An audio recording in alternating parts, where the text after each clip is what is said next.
ठोस किसे कहते हैं या फिर ठोस पदार्थ किसे कहते हैं? तो देखिए इसका परिभाषा यह होता है कि वह पदार्थ, कौन सा पदार्थ? तो वह पदार्थ जिसका आकार, यहाँ पर ध्यान दीजिएगा, ठोस के परिभाषा में यह दो शब्द बहुत ही महत्वपूर्ण हैं कि वह पदार्थ जिसका आकार और आयतन दोनों निश्चित होता है, यानी कि नहीं बदलता है, उसे ही ठोस कहते हैं। ठोस किसे कहते हैं? तो उस पदार्थ को ठोस कहते हैं जिसका आकार और आयतन दोनों निश्चित होता है, उसे ही ठोस कहते हैं। अब देखिए यहाँ पर कुछ लोगों को आकार और आयतन में दिक्कत हो रहा होगा, तो मैं आपको बता दूं। देखिए जैसे कि मान लीजिए यह जो पदार्थ है, यह क्या है? इस पेन का ढक्कन है, यह पदार्थ है। आकार से कहने का मतलब कि यह पदार्थ जिस तरह से दिखाई दे रहा है, यह इसका आकार हो गया, ठीक। और जितने जगह यह घेर रहा है ना, यह इसका आयतन हो गया। क्या?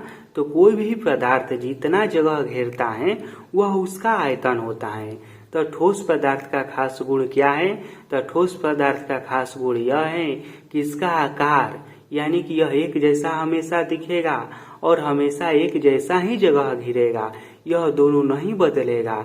तो जिस पदार्थ का आकार एवं आयतन दोनों निश्चित रहता है उसे ही ठोस कहते हैं, ठीक। अब देखिए कोई भी पदार्थ ठोस क्यों होता है? जानते हैं क्यों होता है? कभी सोचा है आपने कि कोई पदार्थ ठोस होता है तो कोई पदार्थ द्रव होता है तो कोई पदार्थ गैस कैसे हो जाता है? तो जानते हैं, देखिए कोई भी पदार्थ है ना, जैसे कि यही पदार्थ है ना, इसके जो अणु है ना, यानी कि जिस भी यह छोटे कण से बना है ना, उसका यह जो कण है ना बहुत नजदीक नजदीक है आपस में। क्या है? तो आपस में बहुत नजदीक नजदीक से इसके कण सटे हुए हैं, इसीलिए यह जो पदार्थ है ना, यह पदार्थ ठोस है। इसके सभी कण आपस में बहुत मजबूती के साथ और पास पास में सटे हुए हैं, इसलिए यह पदार्थ ठोस है, ठीक। तो आपसे कोई पूछेगा कि आप यह बताइए कि कोई पदार्थ, ठीक है, ठोस है, तो ठोस क्यों होता है? तो इसके अंदर का जो कण होता है ना, जिस भी कण से यह बना है, इसके कण आपस में बहुत नजदीक में रहते हैं और आपस में बहुत मजबूती से सटे हुए रहते हैं और बहुत नजदीक में रहते हैं। इनके कणों के बीच कम से कम दूरी रहता है, इसलिए कोई भी पदार्थ ठोस होता है। और आपसे पूछेगा कि ठोस पदार्थ का परिभाषा क्या है, तो बताइए।